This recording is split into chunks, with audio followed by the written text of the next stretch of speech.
I mean, is it perfect? Is it show? No, but it was done by the bro. All right, so today's task is I want to dress up the front doors a little bit with some fabric. So I've removed the original fabric. Now that's the original fabric from 1999. Yikes! About to clean off some of the old adhesive and get to some black fabric.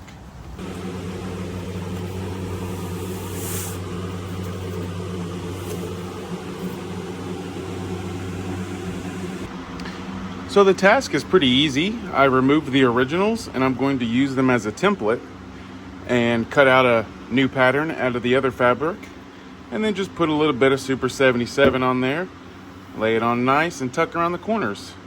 Shouldn't be too difficult, but we can always, I can always make a job difficult. That's just what I can do.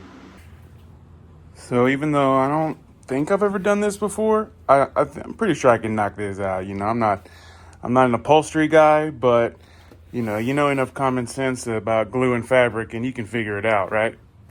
Or y'all can just roast me in the comments. And before you call me a hack, absolutely, but you better refer to me as King Hack.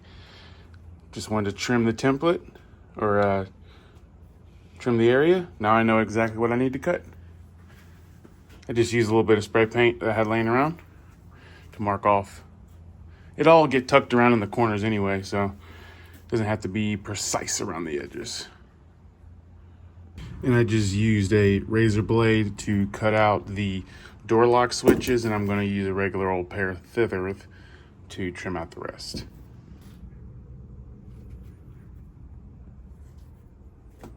There you have it.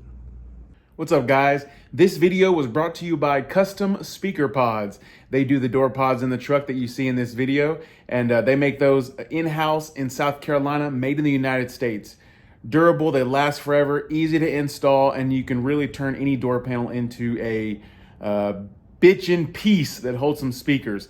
So go use coupon code Bangin' Bros over at customspeakerpods.com and get up to 20% off all your American-made door pods. And don't forget to pair up some thumb covers to protect those speakers. Thanks, guys. Now let's get back to that shit. Here's a tip.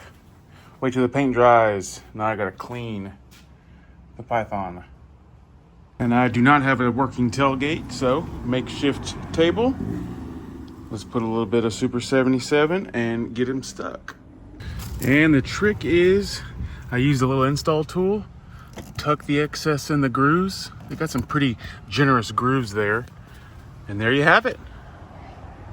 I know that my doors in the truck are really beat up and really ugly. Those are the original 1999 door panels. And yeah, we're just trying to keep going as long as possible. I thought about getting some new ones, and maybe I will in the future, but you know, it is just my work truck. It ain't nothing special. It ain't nothing special. So chill out.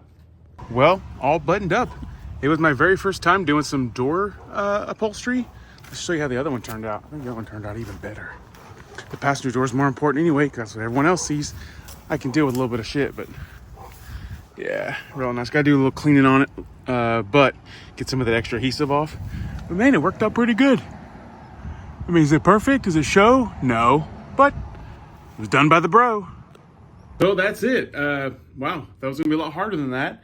That whole project right there, and I have enough vinyl to do 2 headliners. It cost me about $40. So the upholstery man is going to charge you $200 a door or $100 a door, and you can do it yourself for $20 a door, pretty much, or even less if you're only grabbing a little bit of fabric. Yeah. Hey, man, don't be afraid to try something new if you've never done it before. Just try. You never know if you might be really, really good at it. I'm not really good at this, but I wasn't afraid to try, and that's why it got done. So I hope you guys enjoyed the video. I hope you learned a little something, and all love from your boy, Tony the Big Bro.